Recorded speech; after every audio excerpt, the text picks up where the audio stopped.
Tunakukaribisha kwenye Moyo wa Kanisa, mwongozo wa kujifunza Biblia. Tunakuwa kwenye robo ya 4 inayokuwa na kichwa kinachosema la mission de Dieu, ma mission.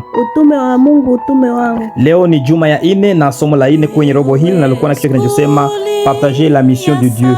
Kushiriki utume wa Mungu. Verset clé, Évangile de Jésus-Christ selon Saint Jean 13, chapitre 13, verset 34 à 35. Je vous donne un commandement nouveau, aimez-vous les uns les autres comme je vous ai aimé, vous aussi aimez-vous les uns les autres. Ceci, tous connaîtront que vous êtes mes disciples si vous avez l'amour les uns pour les autres. Yohana 13 mstari wa 34 inasemeka hivi: amri mpya nawapa, mpendane kama nilivyowapenda ninyi, nanyi mpendane vivyo hivyo watu wote watambue ya kuwa ninyi mmekuwa wanafunzi wangu mkiwa na upendo ninyi kwa ninyi. Sasa tukiwa na swali ama comment, tunaweza kufanyaje? Swali ama comment ama changamoto yoyote, usikose kutuandikia kwenye namba yetu ya WhatsApp na kuandika kwenye comment. Mungu akubariki. Tunakaribisha kwenye somo hili, usikose kusubscribe na kushare kwa watu wengine. Kufanya hivyo utakuwa umefanya utume. Karibuni. Tunafurahi mara tena kuwa pamoja na wewe kwenye siku ya leo kwa somo mzuri sana inayozungumzia les dons de l'hospitalité, les dons de l'hospitalité ama kipawa cha ukarimu.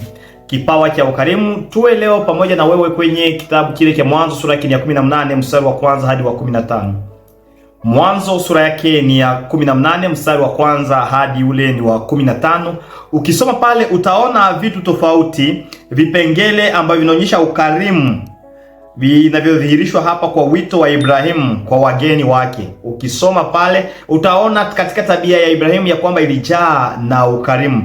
Lakini kwa sipokuponda muda utasoma mahali ulipo, lakini ninasoma hapa tu mstari wa 4 na wa 5. Mwanzo sura ya 18 4 na 5 tunamsikia Ibrahimu akisema, na yaletwe basi maji kidogo, mkanawe miguu, mkapumzike chini ya mti huu, nami nitaleta chakula kidogo, mkaburudishe moyo, baadaye muendelee iwapo mmenjia mtumwa wenu.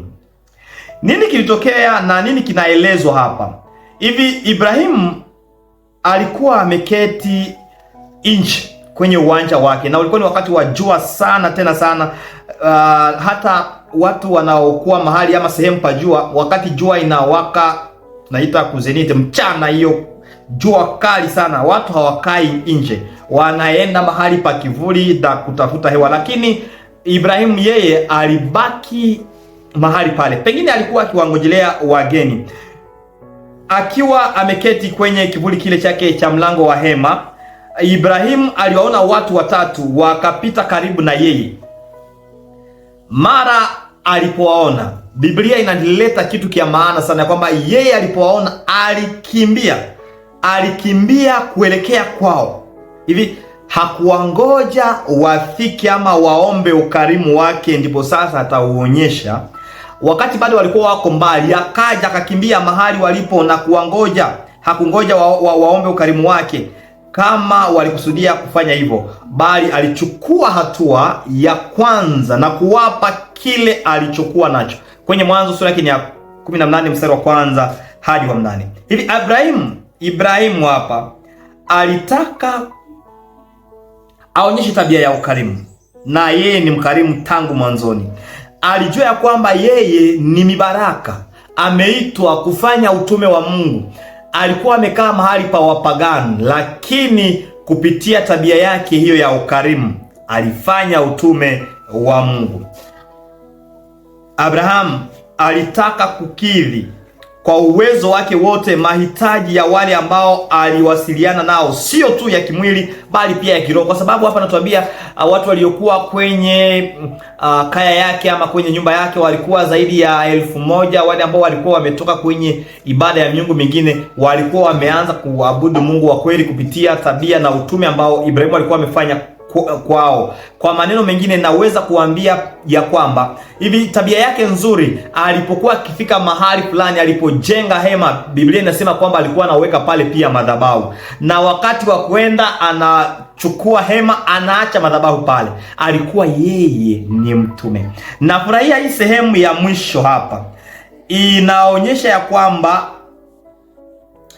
kwa hiyo alijenga madhabahu popote alipokwenda. Kwenye Mwanzo 12:7-8 na 13:18 Kwa njia hii akawa baraka kwa wale waliokuwa karibu naye, mfano wa kuingia, na walikuwa wamekuwa watu wamebarikiwa kwa sababu ya huduma yake aliyokuwa akiitenda.